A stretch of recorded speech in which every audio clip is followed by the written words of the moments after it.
Buenas tardes, espero que se me escuche bien. Antes de entrar en la ponencia del perdón, espero no agotar mi tiempo, espero que con una hora termine, quería incidir sobre el tema que tocó Hugo, más que nada porque a uno este tema siempre le inquieta y siempre llega como muy paralizado, ¿no? En el momento en que llega ese momento del Cristo. Y no he podido por menos que recordar un momento, no hace mucho, el día 7 de marzo, que tuvimos una reunión con la gente de Cataluña, que es una región de aquí de España, con el resto de participantes. Y ahora cuando estaba aquí fuera, bueno, no solamente lo he recordado, sino que me lo han recordado de alguna manera. Mirad, en la vida de uno, como la mía, como la de cualquiera de vosotros y vosotras, diríamos tenemos como tres vidas, ¿no? Una vida pública, una vida personal y una vida privada, o una vida íntima, ¿no? Diríamos más bien. Dentro de esa vida íntima, uno generalmente no expresa prácticamente nada, sencillamente porque forma parte de sus sentimientos más íntimos. Y a veces esos sentimientos no se expresan por el pudor propio de esa intimidad y también porque uno a veces teme que pueda ser ofendido, ¿no? Pero en cualquier caso, al salir aquí al jardín, he sentido que lo tenía que contar porque igual como me lo regalaron a mí, entre comillas, creo que es una cosa compartida con todos, si no creo que este tema no hubiera salido tal cual ha salido así, ¿no? Tuvimos esta reunión el 7 de marzo y creo que fue cuando hicimos un descanso, que yo comentaba con algunos de ellos, no sé si os ha ocurrido nunca, que cuando uno está con un grupito, de repente como que salen cosas, emergen cosas que uno mismo sabe muy bien por qué estaban allá y las expresa, ¿no? Y una de ellas era que yo sentía en mi yo íntimo algo muy curioso y era lo que yo llamo dolor raíz. El dolor raíz se da en un momento de nuestras personalidades, en cualquiera de nuestras vidas, y es un dolor que está tan enraizado en nosotros, es tan profundo, tan profundo, tan profundo, que por propia ley, en cada personalidad emerge ese dolor de una manera o de otra. Y muchas veces uno no sabe, evidentemente no sabe expresarlo, y muchas veces no sabe ni siquiera que existe este dolor raíz. Yo les comentaba a mis compañeros y compañeras que uno de los dolores raíces que yo tengo que superar es la muerte del maestro. Y hablando con la gente, de alguna manera les venía a decir que ese dolor es tan y tan y tan profundo que afecta toda mi vida, mi actual vida y todas las vidas anteriores, porque el dolor fue de tal magnitud que eso es algo que se hace difícil de explicar, ¿no? Cuando uno intenta expresar emociones, es como cuando una bestia entra en una fuente de aguas cristalinas, que lo único que puede hacer es beber un poco, pero a su vez también turbar toda el agua y hacer subir todo el lodo, ¿no? Y esa es la sensación que tengo. Entonces, lo que quería comentar es que pasado esto, yo les dije que era algo que tenía que enfrentar porque tenía que vencer ese dolor y tenía que conocer a fondo qué es lo que pasaba aquí dentro, ¿no? Y de qué manera me llegaba a afectar tan profundamente. Y entonces Ana no estaba, creo que estaba, bueno, en otra casa, y yo estaba en casa y me quedé meditando. Esto fue después de yo haber pedido pues, que me ayudaran desde el plano espiritual a entender este dilema, ¿no?, que yo tengo. Y entonces me fue dado, al cabo de 1 o 2 días, como una vivencia sobre aquel momento que ha leído Hugo, pero no era una vivencia plástica, no era una vivencia, como diríamos, física de lo que pasaba en aquel momento, sino que era como si fuera una vorágine de sentimientos y emociones que yo tuve justo en aquel momento. Una de las cosas que yo comentaba en esta charla previa, les decía, yo me identifico absolutamente cuando leo este final con el Cristo, cuando intenta parar a Judá y le dice, no le dice nada, pero solamente mirando ya hace que Judá no haga absolutamente nada. Cuando Judá tiene en sus manos, fijaros qué impotencia, tiene en sus manos la posibilidad de liberarlo y mucho más, de hacerlo incluso rey, ¿no? Es porque no habían comprendido nada.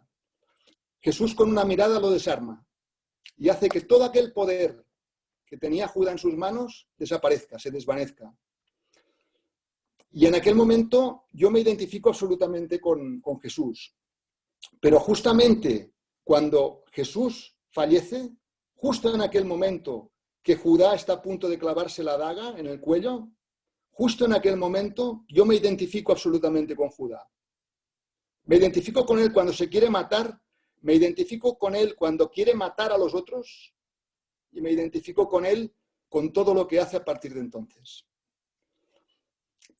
Me refiero con esto de que cuando yo tuve esta experiencia, ¿vale?, y que no tiene nada que ver con Judá, ¿eh? Cuando yo tuve esa experiencia en la meditación, estuve llorando y llorando y llorando y llorando y llorando durante horas. Y lo que pude vivir es una amalgama que tiene que ver con la decepción, con un sufrimiento extremo hasta la extenuación del ser, ganas de morir, incomprensión, dolor, absoluto dolor, rabia, resentimiento profundo, amor inconmensurable por aquel ser que tanto nos ha amado y una amalgama de sentimientos, emociones, situaciones que no puedo expresar con palabras. Pero lo cierto es que no sé qué es lo que habré sanado en mí, porque cuando lo vuelvo a revivir, aunque sea en una lectura como la que ha hecho Hugo, tan sentida, realmente me sigue paralizando, ¿no? Pero lo único que espero es que este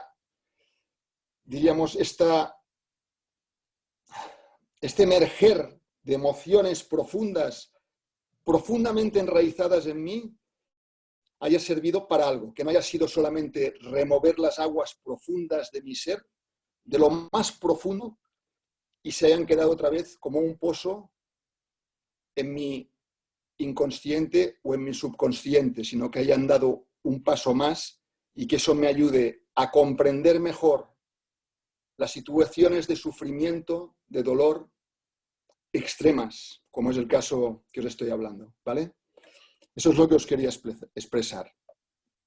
A partir de aquí, si os parece, empiezo con el perdón 70 veces 7, que es la ponencia que os quería explicar y que, bueno, debido a esta ponencia anterior y a mi experiencia aquí en el jardín, pues he querido compartir con todos vosotros. Empiezo pues con el perdón 70 veces 7. Dice así: yo cuando tengo que ponerle palabras a aquello que siento, siempre se me ocurre que es una navaja de doble filo, en donde uno quiere expresar lo mejor de sí mismo. Sin embargo, no tengo ninguna garantía que lo mejor de mí mismo sea una expresión elevada de aquello que voy a tratar.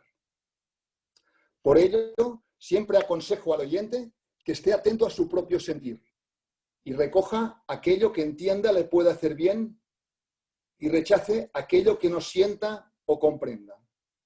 Esta reflexión viene a cuento porque ayer leí en Llave de Oro el capítulo ¿Con qué se iluminan a las conciencias? Y observo en uno de sus parágrafos una afirmación que encierra toda la verdad y que dice así: sea este vuestro apostolado, el de los hechos, en forma que cuando el mundo os oiga hablar de tolerancia, sepáis ya tolerar sin protestas y sin quejas. Cuando habléis de perdón de las injurias, hayáis perdonado ya 70 veces 7. Cuando habléis de caridad fraterna, hayáis enjugado más lágrimas de las que vuestros propios ojos han derramado. Y cuando cantéis himnos al amor, hayáis sido capaces de amar por encima de todas las cosas. Solo así se enseña con eficacia a los seres. Solo así se levantan las humanidades y se redimen los mundos. En esta ponencia expreso razonamientos que surgen de la enseñanza de los maestros, pero también de una parte de experiencia personal. En ella recorro un camino de no retorno, en donde el perdón apenas está reflejado como de paso, otorgándole mayor importancia al proceso que por madurez intelectual y espiritual nos lleva a sentirlo como la única opción posible. Voy a intentar explicarme a partir de este ejemplo. En el capítulo En Damasco, en la página 1232, podemos leer una enseñanza que es preciosa del Divino Maestro, con el etnarca Artat, sobre la venganza que ejercía sobre su familia, la cautiva repudiada de su padre, y nos permite introducir el tema que vamos a tratar. Dice así, dice el etnarca Artat: tal es la historia del único odio que alienta mi corazón. Etnarca Artat, exclamó el maestro, eres un hombre justo y tu padre lo es también. Y porque lo eres te hace daño la vibración del odio de esa mujer y de sus secuaces, que la secundan en todas sus malvadas actividades.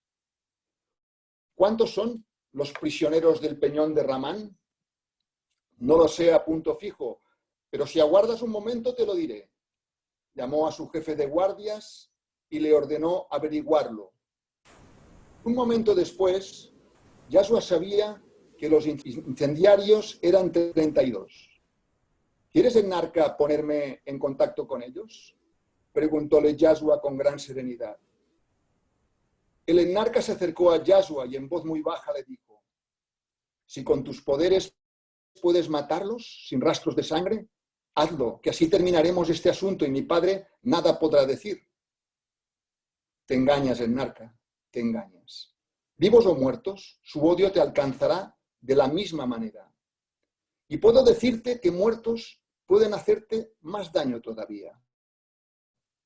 ¿No sabes que muerta la materia, el principio espiritual que la anima adquiere libertad y fuerza para continuar una venganza comenzada en la vida? Entonces, ¿estoy a merced de esa mujer, yo, príncipe soberano de Damasco?, preguntó con ira el etnarca. Ten calma y óyeme. No odies más a esa mujer. Es el primer paso. No es odio contra odio el medio para liberar de esas redes terribles a seres sensitivos como tu esposa y tu niño.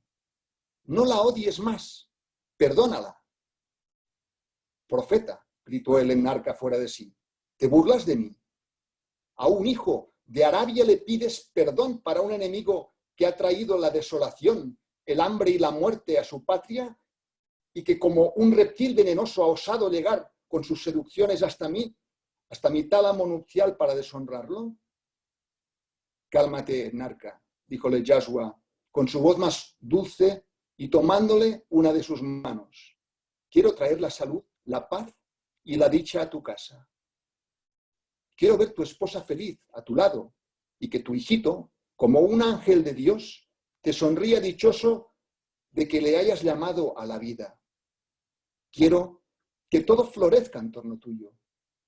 Y tú te niegas a ayudarme en mi obra. Estas palabras hicieron en aquel hombre el efecto de una ánfora de agua fresca que se hubiera vaciado con infinita suavidad sobre su cabeza abrasada por la fiebre. Se quedó sin palabra, inmóvil, mirando los ojos de Yashua que irradiaban sobre él infinita piedad. Yo la perdonaría, dijo después de un largo silencio, pero mi padre no la perdonará jamás. Por el momento, dijo Yashua, tu perdón me basta.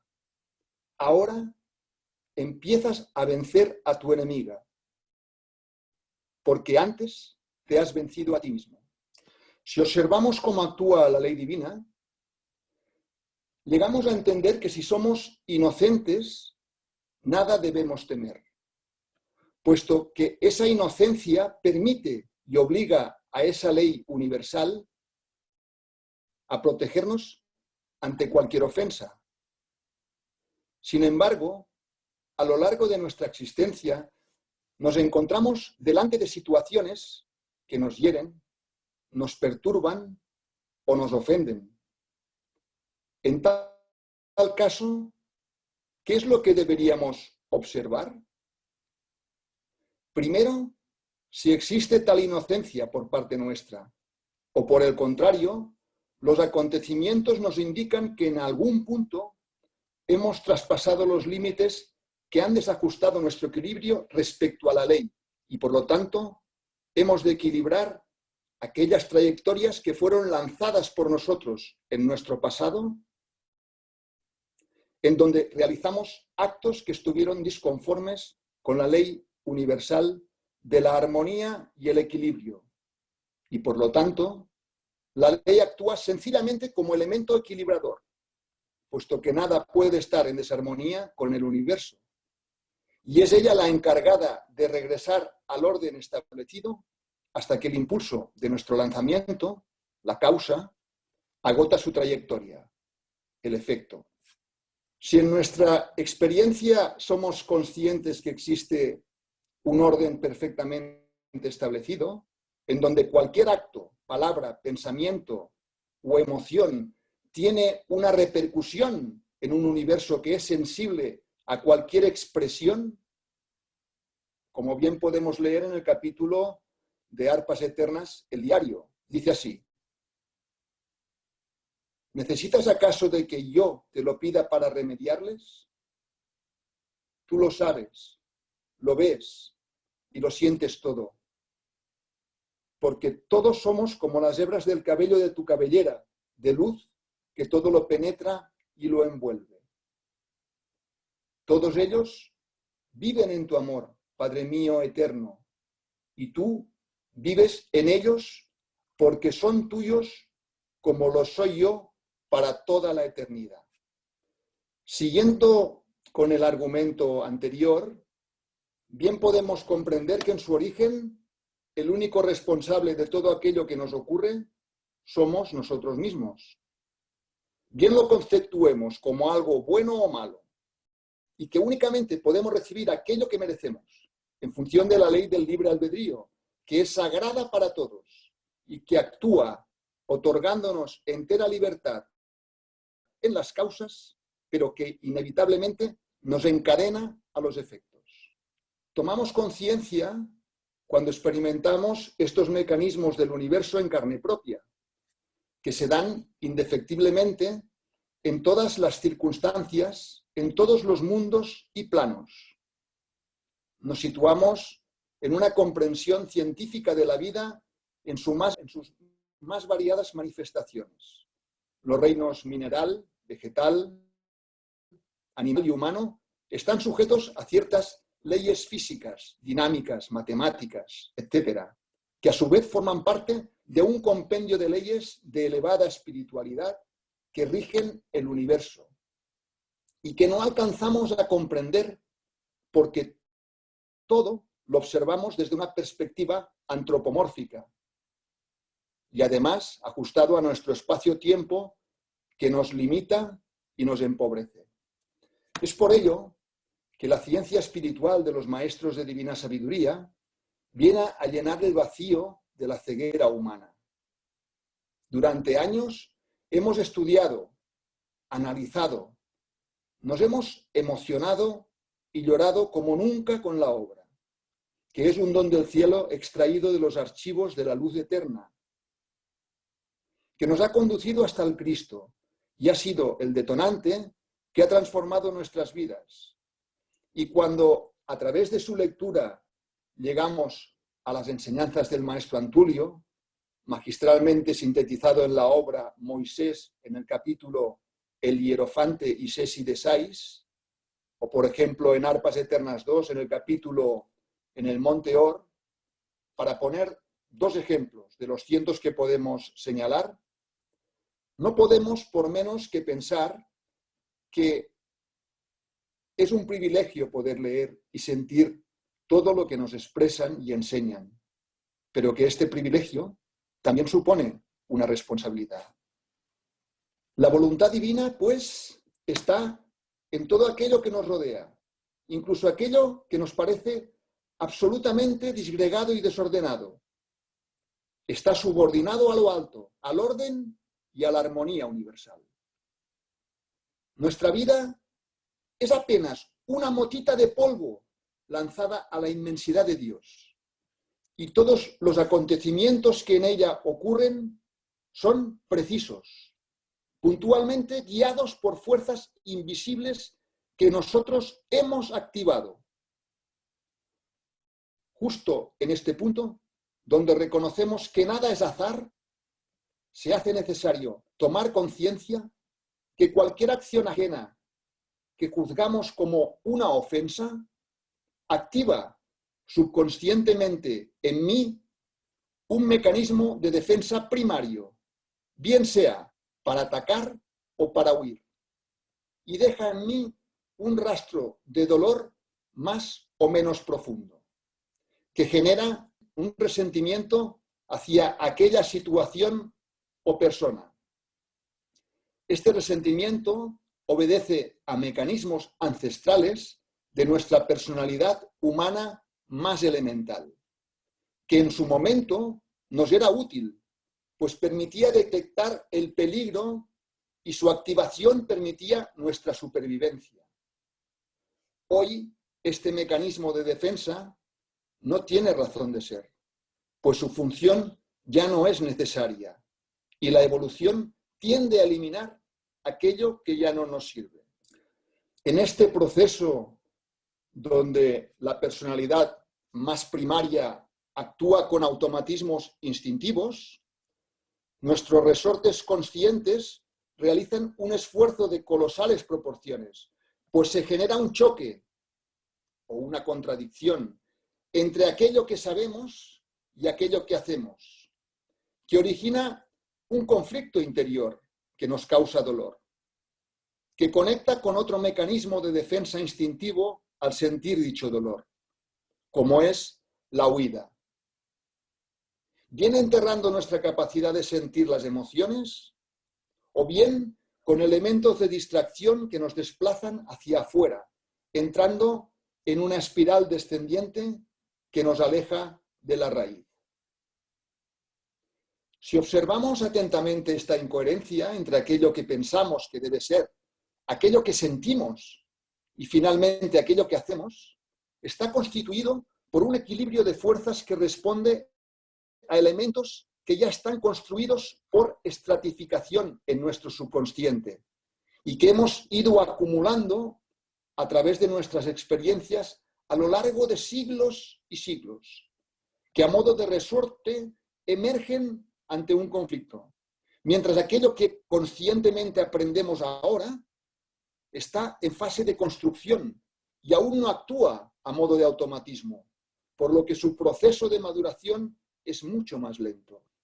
Es en este punto en donde el perdón actúa de catalizador, pues permite, a través de una acción consciente en el plano humano, aplicar activamente la comprensión y la compasión hacia una acción externa que entendemos como un ataque, pero que tiene que ver con desequilibrios propios que debemos resolver. Todos hemos oído la frase: cuando el discípulo está preparado, el maestro llega. Cuando nos proyectan un pensamiento, palabra u obra nociva, la causa aún pertenece al otro. Justo cuando nosotros lo encajamos mal y le damos continuidad con nuestra reacción, automáticamente nos encadenamos a la causa primera que lo generó, siendo entonces un eslabón más de esta causa y no dejando actuar a la ley como garante del equilibrio, sino que al identificarnos con la misma energía que la causó, permitimos que tenga continuidad y aplazamos la acción de la ley, puesto que la propagación de la causa aún no ha finalizado, bien sea en el plano mental, emocional o físico. Y la ley, cuando una causa sigue su curso, no puede actuar con todas sus consecuencias porque está amparada por nuestro libre albedrío. Esto supone que cuando tenemos un resentimiento respecto a una situación o respecto a una persona, nosotros formamos parte de un eslabón más de la cadena, del acontecimiento que lo generó. Y sentimos internamente un íntimo dolor que se proyecta en varias dimensiones y que tiene diferentes maneras de manifestación, pudiendo, en caso extremo, derivarse incluso en enfermedades físicas o psíquicas. Asimismo, la continuidad de un resentimiento manifestado energéticamente en una octava determinada puede generar nuevas causas al sentirnos arrastrados por esta misma energía ante nuevos estímulos, que nada tienen que ver con el resentimiento original, pero generamos una nueva causa propia, con nuevos actores, y se hará por a la causa original. Pero depende de ella, y así crece exponencialmente hasta alcanzar a multitud de seres humanos y de planos afines, no solamente en el plano humano. Si bien cada actor tiene la posibilidad de abandonar dicha cadena energética cuando es capaz de perdonar y transmutar este resentimiento.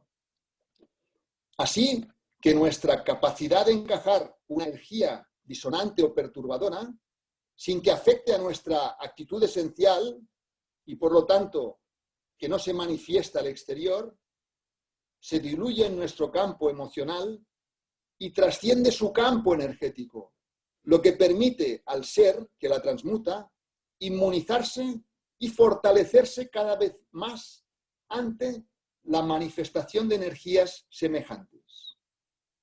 En caso de que la situación de ofensa nos supere, en el primer momento y actuemos en sintonía con la energía manifestada por instinto o por un carácter impulsivo, no debemos olvidar que en segunda instancia el perdón es una vacuna para el alma, que nos hace inmunes a un conjunto de desarmonías insospechadas por el ser encarnado, que empieza a sentir que su personalidad actual no es lo importante y por lo tanto tampoco la agresión recibida, sino que intuye que al inocular en la dosis adecuada nuestra conciencia y compasión, siente que repara algo internamente ante el reflejo de aquello que nosotros generamos en un momento determinado de nuestra carrera evolutiva y que regresa para ser sanado en nosotros.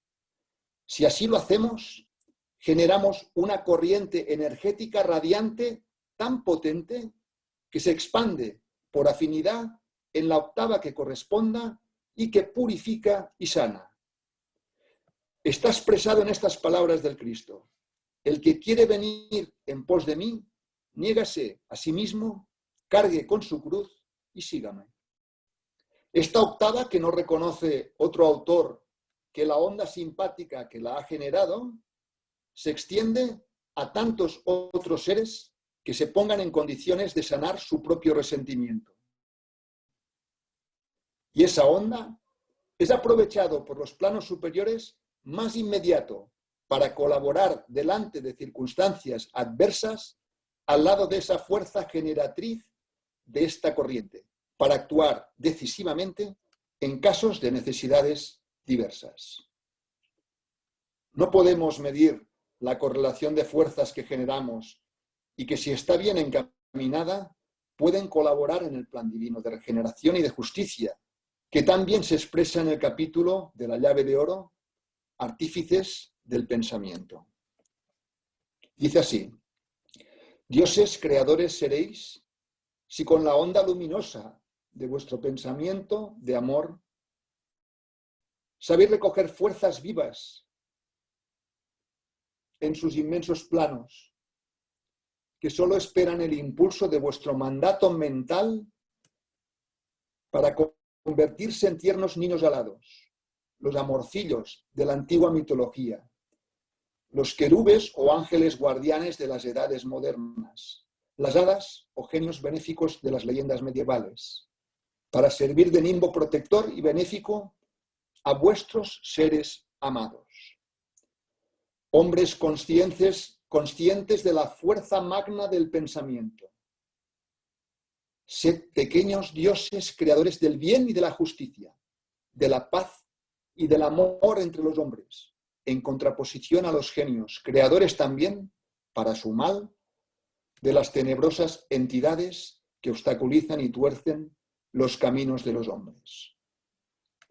No puedo acabar si no es con un mensaje extraordinario, que es un reflejo vivo de la divinidad, que nos ofreció el Divino Maestro como un obsequio para todos aquellos que lo buscamos a través de sus palabras y sus obras.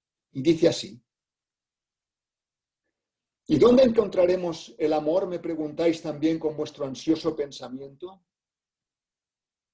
El amor fluye de Dios y se encuentra como una chispa en todas las almas nacidas del seno del Padre, que es amor. Y se encuentra como una ascua entre cenizas en las almas primitivas y de escasa evolución, y resplandece como llamarada de antorcha en las almas adelantadas que cultivaron en sí mismas la bondad, la misericordia, la dulzura divina del perdón para todas las ofensas. La inefable piedad para todos los que sufren en el cuerpo o en el alma las miserias de la vida, las consecuencias de errores propios o ajenos, las desgarradas angustias del olvido, de la ingratitud, del abandono de aquellos a quienes el corazón se ha prendido por los lazos de la sangre o por alianzas de las almas que no se rompen ni con la muerte. Allí se encuentra el amor, amigos míos, en las almas capaces de sentir en sí mismas la divina presencia. Porque empezaron a muchos siglos la tarea penosa y lenta de su purificación.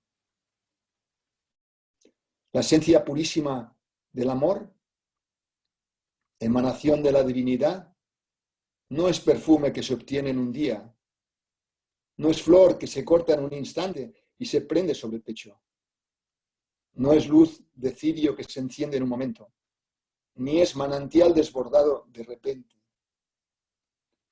Es perfume extraído gota a gota del seno mismo de Dios, que lo da a medida del anhelo de cada alma. Es flor de montaña, hacia la cual ha de llegar el alma paso a paso por escabrosas cuestas, en las que irá dejando el sudor de muchas fatigas y regueros de sangre de sus pies heridos. Es claridad de estrellas, obtenidas mediante el vencimiento de las bajas pasiones que impiden la ascensión triunfante del alma hacia la divina luz. Esto lo encontramos en Arpas Eternas, página 1488. Gracias por vuestra atención. Gracias, Joaquín. Comentarios, por favor. Tenemos unos minutos todavía para comentar la ponencia de nuestro hermano. ¿Puedo hablar? Sí, adelante. Sí, me gustaría el tema que has desarrollado en la número 11. Si podéis aclarar un poquito más el concepto. Sí, Hugo, aquí lo que vengo a decir es que muchas veces nos dejamos llevar por un primer impulso que tiene que ver con un instinto propio del ser humano o también por un carácter impulsivo, ¿no? Entonces siempre nos queda como un segundo recurso la posibilidad del perdón. O sea, tú en un momento determinado puedes obrar con el instinto de ataque, ¿vale? O puedes obrar con un carácter impulsivo que te lleva a decir cosas que igual sientes en primera instancia como efecto defensivo, pero que no sientes en el fondo del corazón. Porque cuando acabas de decirlo, te sientes mal contigo mismo. Entonces, hay un efecto reparador de perdón, no solamente contra el ofensor, sino también contra ti mismo. ¿Sabes? Me refería a la parte en que tú te referías a la personalidad. La personalidad, para mí, en todo aquello que busca la parte más material, más densa, tiene que tender a trabajarse y a largo plazo a sutilizarse, ¿vale? Por lo tanto, la personalidad es una herramienta del alma que debe estar en constante análisis y examen por parte nuestra. No vale decir yo soy así, porque uno no es de ninguna manera. O sea, yo por ejemplo, que vengo del mundo del deporte, he visto gente que eran gente muy normal y prácticamente sin ningún tipo de ¿cómo te diría?, de talento, y han triunfado en el deporte, han sido profesionales de su deporte, ¿vale? Y en muchos deportes. Yo cuando lo pongo esto en mi vida y veo mi personalidad, cuando veo que hay cosas que dificultan aquello que yo siento con aquello que yo hago, intento que esa personalidad vaya puliendo esas partes porque me generan una contradicción, que me generan dolor. Y me resulta prácticamente inalcanzable encontrar estados de paz o de armonía cuando estoy instalado en esas partes de mi personalidad que me arrastran a vivir en la densidad y no me permiten que mi alma se exprese.